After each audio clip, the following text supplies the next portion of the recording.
नमस्कार, आप सभी का हिंदी की कक्षा में स्वागत है। आज हम 7वीं की हिंदी की कक्षा में पाठ 1 हम पंछी उन्मुक्त गगन के इस पाठ की व्याख्या पढ़ेंगे। आइए देखते हैं।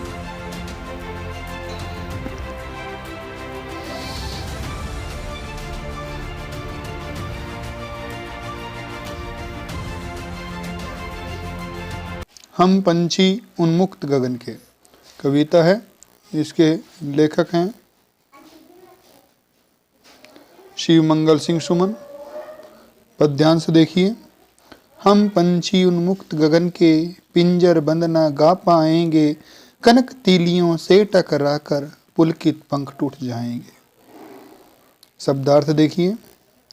उन्मुक्त खुला, पिंजरबद्ध पिंजरे में बंद, कनक सोना। प्रसंग देखिए। प्रस्तुत पद्यांश हमारी हिंदी की पाठ्य पुस्तक वसंत भाग 2 में संकलित हम पंछी उन्मुक्त गगन के नामक कविता से लिया गया है। इसके रचयिता शिव मंगल सिंह सुमन हैं। इस कविता में कवि ने आज़ादी के महत्व को बताया है। व्याख्या देखिए। हम खुले आसमान में, गगन में उड़ने वाले पक्षी पंछी हैं। हम पिंजरे के अंदर बंद होकर पिंजरबद्ध नहीं गा पाएंगे। सोने की सलाखों, कनक तिलियों से टकराकर हमारे नरम पुलकित पंख टूट जाएंगे। शब्दार्थ हैं पक्षी, पंछी, पक्षी, उन्मुक्त खुला, गगन आकाश आसमान, पिंजरबद्ध पिंजरे में बंद, कनक सोना, पुलकित प्रसन्न। अगला पहरा देखिए।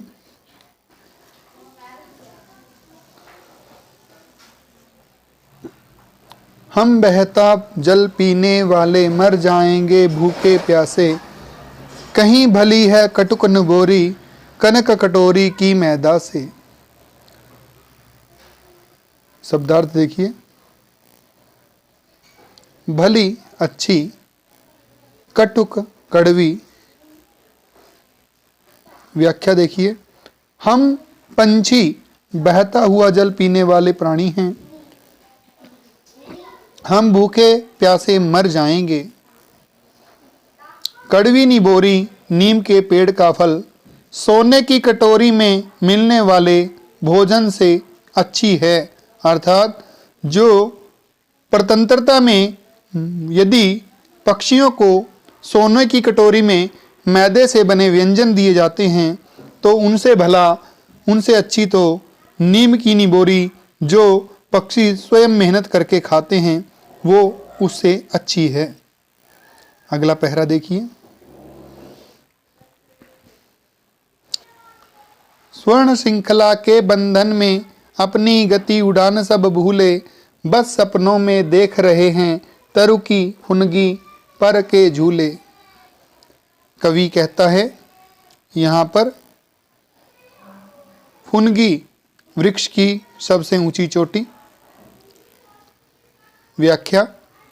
सोने की जंजीरों, स्वर्ण श्रृंखला में बंधे होने के की वजह से, यहाँ पे को लिखा गया है, की वजह से हम अपनी रफ्तार, गति और उड़ने की कला भूल चुके हैं। बस अब तो क्या है, पेड़ की टहनियों अर्थात फुंगनी और पंखों के झूलों को हम सिर्फ सपनों में ही देख पा रहे हैं। अर्थात पक्षी कह रहे हैं कि जब से हम इन पिंजरों में बंद हुए हैं, सोने की जंजीरों में बंधे हैं, उसके कारण से हम अपनी रफ्तार और उड़ान भूल चुके हैं। पेड़ों की जो फुंगनी होती है उस फुनगी पर बैठकर झूले लेना, ये तो हमारे केवल सपनों में ही रह गया है। अगला पहरा देखिए। ऐसे थे अरमान की उड़ते नीले नभ की सीमा पाने, लाल किरण सी चोंच खोल, चुगते तारक अनार के दाने। व्याख्या देखिए, हमारी इच्छा यह थी कि हम नीले आसमां की सीमा अर्थात क्षितिज तक उड़ते, अपनी लाल किरण जैसी चोंच खोलकर हम तारे जैसे बिखरे हुए अनार के दाने खाते चुगते। अगला पहरा।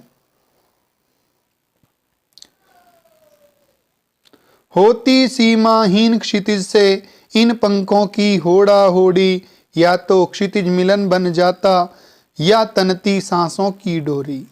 व्याख्या देखिए, सीमाहीन जिसकी कोई सीमा नहीं है, क्षितिज जहां धरती और आसमां मिलते हैं तक पहुंचने की हमारे पंखों में, विभिन्न पक्षियों के पंखों में प्रतियोगिता होती। अर्थात जो पक्षी हैं वो आपस में एक प्रतियोगिता रखते हैं कि हम सीमाहीन जो आकाश है, जिसकी कोई सीमा नहीं है, जहां धरती और आसमां मिलते हैं, वहां पहुंचने के लिए वो एक प्रतियोगिता रखते हैं। उस प्रतियोगिता में क्या कहते हैं कि या तो हम क्षितिज तक पहुंच जाते, या हमारी सांस फूल जाती, सांस टूट जाती, तनती सांसों की डोरी, अर्थात हमारे सांस निकल जाते। अगला पहरा। नीड ना दो चाहे टहनी का, आश्रय छिन भिन कर डालो, लेकिन पंख दिए हैं तो आकुल उड़ान में विघन न डालो। आकुल उड़ान में विघन न डालो। व्याख्या, भले ही हमें पेड़ की टहनियों पर घोंसलों नीड में न रहने दो और हमारे रहने का स्थान भी नष्ट कर डालो, पर हमें पंख दिए हैं भगवान ने, तो हमारी बेचैन व्याकुल उड़ान में रुकावट ना डालो। आज की इस कक्षा में इतना ही। धन्यवाद। अभ्यास के साथ अगली वीडियो में प्रस्तुत होंगे।